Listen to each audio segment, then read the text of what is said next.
তো আমরা প্রথম স্ক্রিনটা দেখলাম কিভাবে ক্রিয়েট করতে হয়। তো এটা দেখার পরে এখানে দেখেন একটা টেক্সট দিয়েছি, তার জন্য অনেক ভালো লাগছে। বা এখানে আরও কিছু দিলে আর একটু মানানসই করা যায়। এখানে যেহেতু আমাদের পেজটা সোয়াইপ হবে, সেজন্য আমরা এখানে একটা সোয়াইপের কিছু দিয়ে দিতে পারি। দেন এরকম থাকলে খারাপ হয় না। ওকে, এটা হোয়াইট কালার করে দিব এবং এটার মিডিল বরাবর নিয়ে এসে ব্যাস 8 মেগাপিক্সেল জায়গা রেখে ছোট করে দিই এবং পরেরটাও 8 রাখি এবং এটা একটু ভিজুয়াল করে দিব, তাহলে দেখতে সুবিধা হবে। এটা আরও একটু ভিজিবল করব।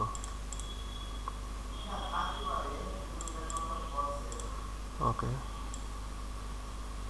দেন এটা হচ্ছে পিওর থাকবে। তো এখানে বোঝা যাবে যে আপনার এটা সোয়াইপ টাইপের কিছু একটা হয়েছে। তো পরে এটা গ্রুপ করে নিতে পারেন। ওকে, আর উপরের পাশে এখানে আমাদের বাটনটা আর একটু উপরে গেলে ভালো দেখাবে এবং এখানে একটা ব্যাক বাটন দেওয়া যেতে পারে। তো সেক্ষেত্রে আমরা এটা কপি করে নিব, এটা হোয়াইট কালার করে দিই এবং এটা 55x55 করে দিব, যেটা আছে সেটাই, খারাপ নেই। তো সেক্ষেত্রে আমরা একটু বড় করে দিতে পারি। ওকে, 34 পারফেক্ট মনে হচ্ছে। তো ব্যাক বাটনের জন্য ব্যাক অ্যারো আমরা ইউজ করতে পারি এখানে। তো সেক্ষেত্রে আমরা ব্যাক অ্যারোটা এখান থেকে সিলেক্ট করে নিব। ব্যাক অ্যারো এখান থেকে, হ্যাঁ, ব্যাক অ্যারো পেয়ে গেছি। তো ব্যাক অ্যারোটা ডাউনলোড হয়ে গেলে আপনি নর্মালি এখানে নিয়ে এসে কন্ট্রোল-C দিয়ে গ্রুপ করবেন এবং এই বৃত্তটার উপরে রাখবেন। মিডিল লাইন হয়ে গেলে ব্যাক অ্যারোটা একটু কালার দেওয়ার চেষ্টা করি। ড্রপার দিয়ে কালার করে নিয়ে এটা ব্যাকের সাথে মিডিল জয়েন করে দিব। তো দেখেন আমাদের ডিজাইনটা অনেক সুন্দর আই-ক্যাচি লাগতেছে। তো এইভাবে আমরা মূলত ডিজাইনগুলো সাজাতে পারি আমাদের কাজের প্রয়োজনে, এবং এখান থেকে আপনি ভিউ করে দেখতে পারবেন যে আসলে আপনার ডিজাইনটা কত সুন্দর হয়েছে।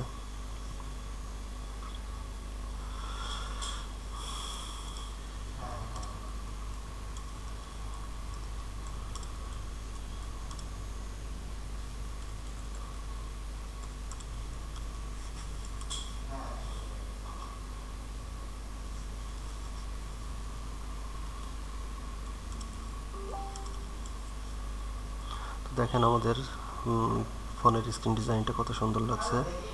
তো এখানে আপনারা এভাবে সুন্দর সুন্দর স্ক্রিন ডিজাইন করে নিতে পারবেন এবং আরও ভালো ডিজাইন করে নিতে পারবেন। আমি তো সাধারণত অনেক দ্রুত কাজ করার জন্য খুব বেশি ভালো হয় নাই।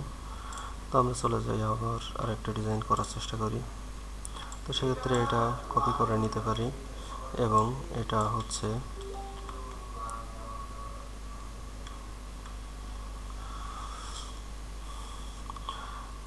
আমরা এখানে কন্ট্রোল চেপে ধরে এটা ছোট করে নিব। সব দিক থেকেই আমরা সাইজটা ছোট করে নিয়ে পরবর্তী ধাপে কাজ করতে যাব। তো এটা আমরা এর ভিতরে নিয়ে আসলাম আগের মতো করেই। নিয়ে আসার পরে এটা একদম ফ্রেমের সাথে মিলাই দিলাম। শিফট চেপে ধরে এটা হচ্ছে আপনার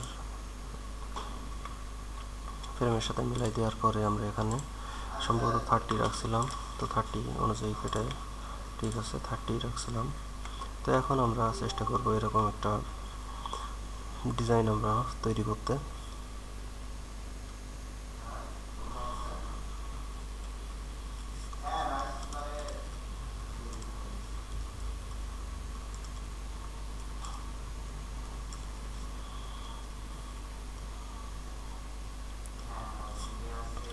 তো যাই হোক, এখানে আমরা একটা মোবাইলের স্ক্রিন আমরা নিয়ে আসবো। তো সেক্ষেত্রে এখানে তো ডিজাইনগুলো অনেক সুন্দর সুন্দর ডিজাইন পাওয়া যায়। তো আমরা এখান থেকে একটা ডিজাইন চুজ করে নিতেই পারি। এখানে চুজ করার মতো খুব সিম্পল একটা জিনিস আমরা নিয়ে নিই। এটা নিলেই আমার মনে হয় ভালো হয়। ফ্রি ডাউনলোড, ব্যাস আপনারা পেয়ে যাবেন এটা কাঙ্ক্ষিত আপনার পিএনজি। তো পিএনজিটা এখানে নিয়ে আসে আপনি সাইডে রেখে দিতে পারেন। দেওয়ার পরে এখানে যে ব্যাকগ্রাউন্ডে যে বৃত্তটা দেখতে পাচ্ছেন সেই বৃত্তটা সেম এই বৃত্তর মতো। তো এটা কন্ট্রোল চেপে ধরে আপনি নিয়ে আসলেন, নিয়ে আসার পরে এটা সাধারণত কালারের সাথে ম্যাচিং করে দিতে হবে। তো হ্যাঁ, ম্যাচিং হয়ে গেল। যাওয়ার পরে আমরা এখানে নিয়ে আসলাম, নিয়ে আসার পরে আমরা পরের কাজটা করবো। এটা আমরা এখানে নিয়ে এসে বৃত্তর অনুযায়ী সাজিয়ে দিব।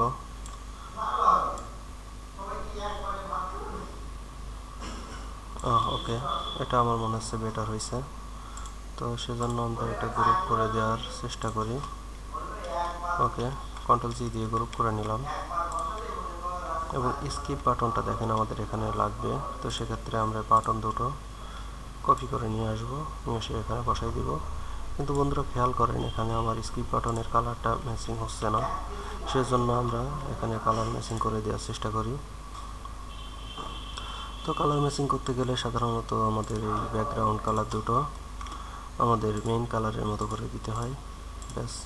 এবং যে ভিতরের কালারটা অবভিয়াসলি সাদা করে দিলে এখানে ভালো লাগবে।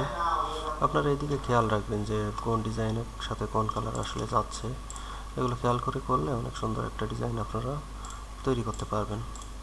তো আমরা এখানে অ্যারোর কালারটা গুলো আছে সেখানে সাদা করে দিলাম।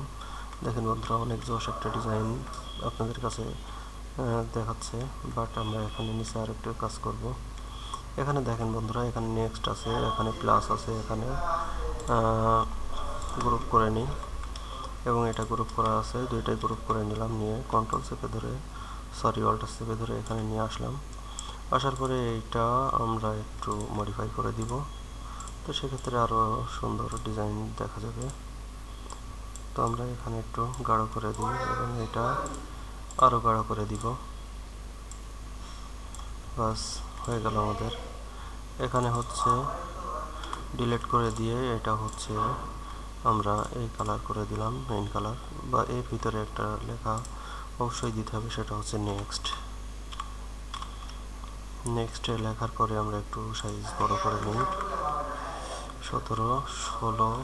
18 দিই, তাহলে বিষয়টা ভালো দেখাবে। ওকে, আমাদের দেখেন নেক্সট লেখাটা কত সুন্দর লাগছে। তো এখানে ডিজাইনের ক্ষেত্রে আরও কিছু কাজ বাকি আছে, সেগুলো আমরা সম্পন্ন করে নিব। দেখেন যে বৃত্তগুলো আছে, বৃত্তগুলো কিন্তু আমাদের এখনও দেওয়া হয় নাই। সেক্ষেত্রে আমরা বৃত্তগুলো দিব। তো এখানে বৃত্ত দিয়ে আসি। একটা অরেঞ্জ কালারের বৃত্ত আমার মনে হয় দুইটাই আছে। তো দুইটা বৃত্ত দিয়ে নিলাম, নিয়ে কালারটা একটু আমরা চেঞ্জ করে দিব। অরেঞ্জ কালার, হ্যাঁ অরেঞ্জ কালার দেওয়া হয়ে গেল। তো আমাদের এখানে বৃত্ত আছে হচ্ছে আরও কয়টা, সেই বৃত্তগুলো আমরা দিয়ে আসার চেষ্টা করি।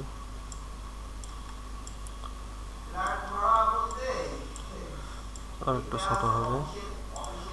তো এখানে আমরা বৃত্তগুলো ব্লু কালার করে দিলাম। তো দেখেন বন্ধুরা, অনেক সুন্দর একটা ডিজাইন হয়ে গেছে। তো আমরা এখানে লেখাগুলো দেওয়ার চেষ্টা করব। তো আমরা এখানে লেখাগুলো নর্মালি এখান থেকে কন্ট্রোল জি দিয়ে কপি করে নিয়ে এসে এখানে রাখলাম এবং এই কালারটা আমরা পরিবর্তন করে এই কালার দিয়ে দিলাম। দেওয়ার পরে on delivery app, OPENDLIVRY app, good. On delivery app, accept and start, ACCEPT accept and STRT start, yes। বন্ধুরা, এখানে আমাদের কাজটা কিন্তু শেষ হয়ে গেছে। এখন আমরা অ্যালাইনটা ঠিক করে দিলেই কাজ মোটামুটি শেষ হয়ে যায়। তো আমরা যে ব্যাকগ্রাউন্ডে ইমেজটা রাখছিলাম ডিজাইন কপি করার জন্য, সেই ইমেজটা আমরা বাইরে বের করে দিলাম এবং দেখেন আমাদের কত সুন্দর একটা ডিজাইন তৈরি হয়ে গেছে। তো থ্যাংক ইউ বন্ধুরা, আজকে এ পর্যন্তই।